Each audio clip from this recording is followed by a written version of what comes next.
আহলে বাইত রাদিয়াল্লাহু তাআলা আনহুম, ওনাদেরকে ভালোবাসা আমাদের ঈমান। আহলে বাইতকে ভালোবাসা রাসূলুল্লাহ সাল্লাল্লাহু আলাইহি সাল্লামকে ভালোবাসা, আর আহলে বাইতকে ঘৃণা করা, তাদেরকে খারাপ বলা খুদ রাসূলুল্লাহ সাল্লামকে ঘৃণা করার সমান। আহলে বাইতের অন্যতম সদস্য রাসূলুল্লাহ সাল্লাল্লাহু আলাইহি ওয়াসাল্লামের কলিজার টুকরা নাতি হযরত হুসাইন রাদিয়াল্লাহু তাআলা আনহুকে কারবালায় অত্যন্ত নির্মমভাবে ইয়াজিদ বাহিনী শহীদ করেছিল।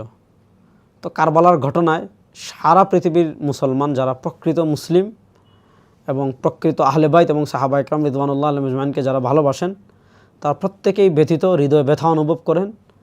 আমাদের এই যুগে ঈমান আমলের দিক থেকে যদিও আমরা অনেক পিছনে, তারপরও আমরা হৃদয়ে ব্যথা অনুভব করি।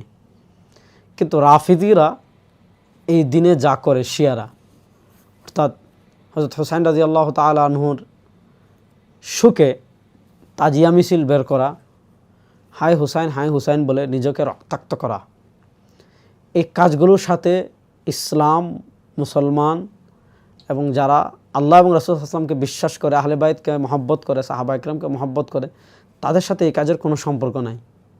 এগুলো হলো কট্টর রাফিদি শিয়াদের কাজ। আমার হাতে যে বই দেখতে পাচ্ছেন, এই বইয়ের নাম হলো লাতাইফুল মাআরিফ ফিমা লিমাওয়াসিমিল আম মিনাল ওয়াযাইফ। ইবনে রাজব হাম্বলী রাহিমাহুল্লাহ তার লাতাইফুল মাআরিফের ৭৭ নম্বর পৃষ্ঠায় বলেছেন যে এই দিনকে মাতম হিসাবে গ্রহণ করা, যেটা গ্রহণ করেছে রাফিদিরা, কামা তাফআলুহুর রাফিদা লিআজালি কাতলিল হুসাইন ইবনে আলিয়্যিন, হুসাইন রাদিয়াল্লাহু তাআলা আনহু শহীদ হওয়ার কারণে। এটা হলো এমন লোকের আমল, মানে যাল্লা সাইয়ুহু ফিল হায়াতিদ দুনিয়া, যারা দুনিয়াতে পথভ্রষ্ট হয়ে গিয়েছে, কিন্তু তারা মনে করছে আন্নাহু ইহসিনু সুনআ, তারা ভালো কাজ করছে। ওয়ালাম ইয়া'মুরিল্লাহ, আল্লাহ তাআলা নির্দেশ দেননি, ওয়ালা রাসূলুহু, এবং রাসূলুল্লাহ সাল্লাল্লাহু আলাইহি ওয়াসাল্লাম নির্দেশ দেননি, বিত্তিখাযি আইয়ামি মাসাইবিল আম্বিয়া ওয়া মাউতিহিম মা'তামা, যে রাসূলুল্লাহ সাল্লাল্লাহু আলাইহি ওয়াসাল্লামের ইন্তেকালের দিনকে মাতম হিসাবে গ্রহণ করার অনুমতি ইসলামে নেই। সেখানে হুসাইন রাদিয়াল্লাহু তাআলা, তিনি আহলে বাইতের অন্যতম সদস্য।